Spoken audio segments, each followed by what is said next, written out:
ইউকেতে একটি dating app ব্যবহার করে ভুয়া প্রোফাইলের মাধ্যমে মানুষকে ফাঁদে ফেলে ডাকাতি করা একটি গ্যাং। শেষ পর্যন্ত ইংল্যান্ডের একটি আদালত 5 সদস্যের এই চক্রকে মোট 78 বছর 7 মাসের কারাদণ্ড দিয়েছে। ভিউয়ার্স, আমি আজমির। আজকের ক্রাইম রিপোর্টে আমরা জানবো কিভাবে ডেটিং অ্যাপ ব্যবহার করে মানুষকে টার্গেট করা হয়েছিল এবং কিভাবে শেষ পর্যন্ত পুলিশের তদন্ত এই গ্যাংটাকে বিচারের মুখোমুখি করে তোলে। প্রথমে বলে রাখা ভালো, গ্রাইন্ডার একটি ডেটিং অ্যাপ যা সারা বিশ্বের লাখো লাখো মানুষ ব্যবহার করে থাকেন। এবার এই অ্যাপটা কি সেটা নিয়ে সামান্য একটা ধারণা দিই। আমরা সাধারণত ফেসবুক চিনি। ফেসবুকে আমরা আমাদের প্রিয় মানুষ বা পরিচিত মানুষের সাথে কমিউনিকেশন করি এবং চাইলে আমরা অপরিচিতদের সাথেও কমিউনিকেশন করতে পারি। কিন্তু ডেটিং অ্যাপ মূলত মানুষ ব্যবহার করেই পরিচিতদেরকে কানেক্ট করতে এবং অপরিচিত মানুষের সাথে কথা বলা, নিজের ছবি দিয়ে প্রোফাইল তৈরি করা, তথ্য দেয়া এবং একটা সময় দেখা করতে চাওয়া। এভাবে মানুষ জীবনসঙ্গী, সঙ্গী বা ক্ষণিকের সঙ্গী খুঁজে বেড়ায়।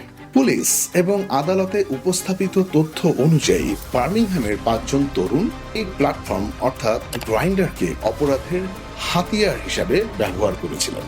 ঘটনাটি শুরু হয় 2023 সালের এপ্রিল মাসে।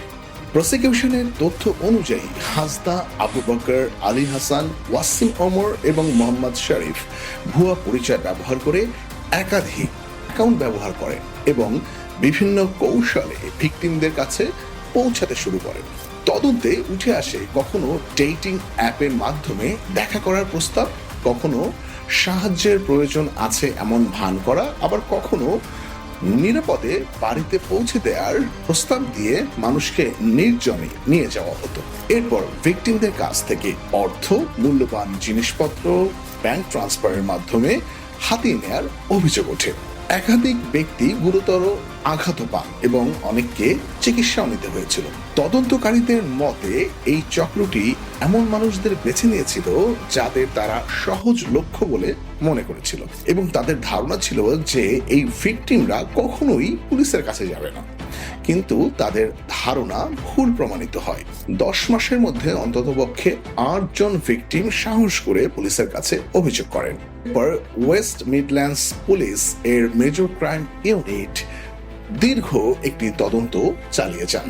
Phone record, CCTV footage, bank লেনদেনের তথ্য এবং অন্যান্য ডিজিটাল বিভিন্ন প্রমাণের বিশ্লেষণের মাধ্যমে তদন্তকারীরা শেষ পর্যন্ত 5 জনের বিরুদ্ধে শক্ত প্রমাণ গড়ে তোলেন। মামলাটি বার্মিংহাম ক্রাউন কোর্টে পৌঁছায়। 2024 সালে বিচার শুরু হওয়ার পর 2 জন অভিযুক্ত নিজেদের দোষ সাথে সাথেই স্বীকার করে নেন।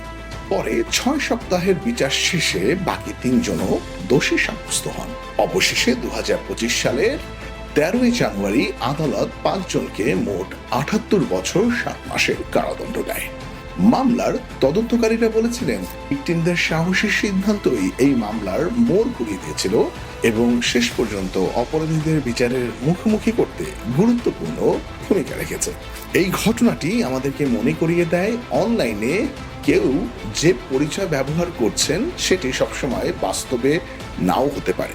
তাই অপরিচিত কারোর সাথে দেখা করার আগে সতর্ক থাকা এবং নিরাপদ ব্যবস্থা নেওয়া অত্যন্ত গুরুত্বপূর্ণ। আগামীকালকে আরো একটি ক্রাইম রিপোর্ট নিয়ে আমি আজমির হাজির হয়ে যাব। সে পর্যন্ত ভালো থাকুন।